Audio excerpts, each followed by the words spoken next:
Next is electromotive force. ठीक है, ये भी बहुत ज़्यादा इम्पोर्टेंट है। इलेक्ट्रोमोटिव फोर्स क्या होता है, ठीक, जिसको हिंदी में क्या बोलते हैं, विद्युत वाहक बल, इलेक्ट्रोमोटिव फोर्स। अच्छा, ये एक ऐसा बल है जो सर्किट में इलेक्ट्रॉन को चलने के लिए, ठीक है, गौर से सुनना, सर्किट में इलेक्ट्रॉन को चलने के लिए या फिर बैटरी से इलेक्ट्रॉन को निकलने के लिए बाध्य करता है। ठीक है, प्रेरक बल है ये, ठीक, चलने के लिए बाध्य करता है। ठीक है, तो इसका डेफिनेशन क्या देते हैं कि जिस बरहा बल द्वारा चालक के मुक्त इलेक्ट्रॉन को एक निर्दिष्ट दिशा में चलने के लिए बाध्य किया जाता है। ठीक है, एक प्रॉपर डायरेक्शन में चलने के लिए बाध्य किया जाता है, उस कार्यकारी बल को ही क्या बोलते हैं, इलेक्ट्रोमोटिव फोर्स, ईएमएफ बोलते हैं। इलेक्ट्रोमोटिव फोर्स को शॉर्ट में बोलते हैं ईएमएफ। ठीक है, अच्छा, नोट क्या बोले कि यह एक प्रेरक बल है जो हमेशा खुले परिपथ में होता है। ठीक है, ये ऐसा फोर्स है जो हमेशा ओपन सर्किट में लगता है जब सर्किट कंप्लीट नहीं रहता है। ठीक है, अगर सर्किट कंप्लीट रहेगा तो ये बल कार्य नहीं करेगा। ठीक, वहाँ तब पोटेंशियल डिफरेंस आ जाएगा। ठीक है, तो ये एक ऐसा बल है जो कि ओपन सर्किट में होता है, खुले परिपथ में। ठीक है, next is EMF of cell. अच्छा, ये इलेक्ट्रोमोटिव फोर्स और सेल का जो विद्युत बल है वो दोनों डिफरेंट चीज़ है।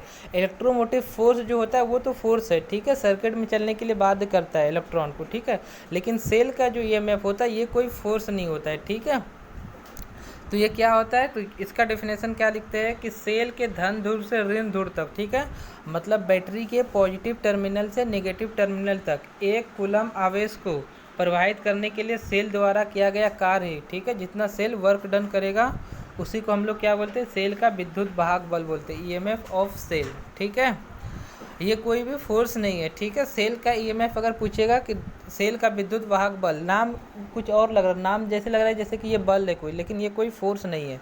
ये क्या है कि सेल के पॉजिटिव टर्मिनल से नेगेटिव टर्मिनल तक एक कूलम चार्ज को फ्लो करने के लिए जितना वर्क डन सेल करता है उसी को बोलते हैं सेल का ईएमएफ। ठीक है, ईएमएफ ऑफ सेल।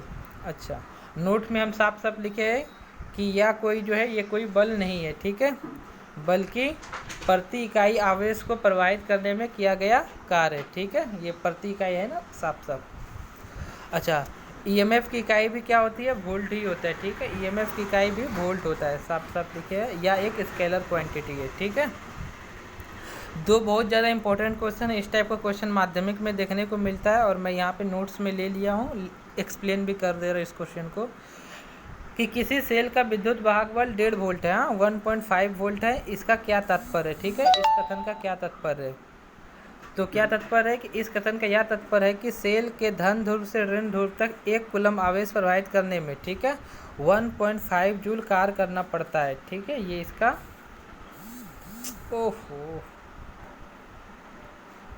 ठीक है, क्या होता है, इसका यह तात्पर्य है कि सेल के धन ध्रुव से ऋण ध्रुव तक एक कूलम आवेश ले जाने में सेल द्वारा 1.5 जूल कार्य करना पड़ेगा। ठीक है, जितना सेल का ईएमएफ देगा उतना ही जूल हमको कार्य करना पड़ेगा। ठीक, फिर इस टाइप का क्वेश्चन में पूछा जाता है कि दो बिंदुओं के बीच का विभवांतर जो है वो 60 वोल्ट है, इसका क्या मतलब है, इसका क्या मतलब है, तो इस कथन का तात्पर्य यह है कि एक बिंदु से दूसरे बिंदु तक एक आवेश प्रवाहित करने में 60 जूल कार्य करना पड़ता है। ठीक है, तो ये दो क्वेश्चन है जिसको हम लोग एक्सप्लेन कर दिए। अब हम लोग पढ़ेंगे ओम्स लॉ।